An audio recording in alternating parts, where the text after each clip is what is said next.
Thank you very much for coming. This month is of vital importance to the Great Lakes region and particularly the Democratic Republic of Congo. I've just come from several days in Kinshasa where there is a slight upsurge of hope amidst a very, very concerning situation. We are extremely pleased that the Catholic Bishops Association, SENCO, has been able to overcome significant barriers to get the first truly inclusive dialogue going. It has a chance, or I should say negotiation going, that has a chance to bring the key stakeholders together in advance of possible events on December 19th, which is the end of President Kabila's second constitutional mandate. We appreciate previous efforts by the African Union and others to bring the parties together, but I think all entities have understood that it has not yet included all of the key stakeholders. Today, as we understand it, the SENCO did convene an opening session of this latest round of negotiations, and there are representatives from the presidential majority, from the Rassemblement, and from other notable units. This does not guarantee success, but the absence of this would seem to guarantee failure. And so after some very concerning remarks from the majority last week about the end of this process, we were very pleased to see the communique from President Kabila earlier this week, acknowledging his full cooperation, and in fact reminding everyone that the mandate to the bishops had come from him, and we do think that was a very constructive and positive initiative from President Kabila to try to find a consensus of key stakeholders going forward. The situation, though, remains urgent. We think while people are focused rightly on what might happen on December 19th or 20th, we really believe we need to think about this as what can come together before December 15th. Because the kind of events we've seen in September and elsewhere can't be turned off overnight. So I think there are concerns about a process that does not reach any conclusions. That gives us a very small amount of time, but luckily we're not starting from scratch. These conversations have been going on privately and otherwise for a couple of years now. The bishops have gone on an extensive listening process and already delineated a very clear agenda of the outstanding issues. And we think that there are a limited number of substantive points that could be solved, even within a few days between the parties if the political will exists. So we are fully supportive of the bishops' process, and we will continue to pressure both sides heavily to give their full cooperation. We are prepared to criticize those who stand in the way of a successful process, and we hope that the bishops will move forward quickly with proposing substantive conclusions for this. We believe the region is also urgently engaged in this process, and we appreciate in particular the leadership of President Dos Santos in trying to help find a more inclusive process. If we do get to December 19th without a deal, we have also made clear to all sides in the DRC that violence will not be tolerated and will have consequences from the United States and the international community.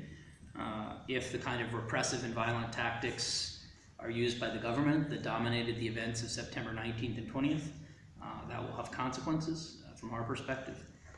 And if we see the opposition move from the very clear messages of nonviolence that it has had towards any sort of armed resistance, as we did in Burundi, that is also something that will have consequences for the United States.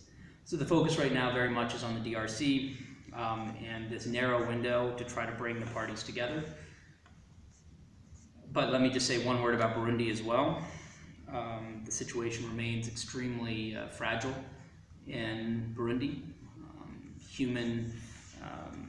The humanitarian and economic situation is very serious. We are disappointed not to have seen more progress in the East African community-backed mediation process under former President Kapa. We believe he is doing a great job and has the full support of the heads of state in the region. But we are disappointed the government of Burundi has not done more to allow formal negotiations to proceed. at a time where their country is facing greater and greater economic fragility internally. And while they are eager to blame that on external factors like the European Union, the biggest drivers of the economic crisis in Burundi are the security situation, the disappearance of the private sector, and the loss of almost their entire professional and technocratic class over the last year and a half, and a failure of the government to take steps that would bring key progress forward in those ways. So we remain seriously concerned about Burundi. We certainly believe the only solution is a peaceful one through regional negotiations, and we'll continue to pursue consequences for those both in the government and the opposition who resort to armed solutions. With that, I'll turn it over for questions. Donc à chaque fois, n'oubliez pas juste de rappeler les médias au début, comme ils ne vous connaissent pas encore. D'accord. Moi, I'm a Congolese journalist. My name is Lilo Miango. I work for our media called Magazine Ngambo Na Ngambo. I have j'ai trois questions. I have three questions. La première, vous avez rencontré à Kinshasa la tendance qu'on appelle la minorité présidentielle. Vous avez rencontré à Kinshasa la tendance qu'on appelle de l'opposition, dans laquelle il y a le rassemblement. Est-ce que pour votre séjour ici à Paris, vous allez rencontrer la tendance qu'on appelle la résistance? Je vais traduire. You get it. So you were in Kinshasa and you met with the minority from the opposition that did not take part in talks. Then you met the majority, that the people that were part of the negotiations. Will you be meeting here in Paris the people that are part of the so-called resistance group, which is part of the diaspora? I do not have plans during this stay in Paris to meet with a group called the Resistance, if I understand your question correctly. In fact, I think I don't have any meetings with Congolese diaspora on this trip. This has been an opportunity for us to have the meeting of the International Contact Group, which is an opportunity to gather top officials from the United Nations, the African Union, regional leaders, and those from across Europe, among others, to discuss the issues, regional issues of the Great Lakes.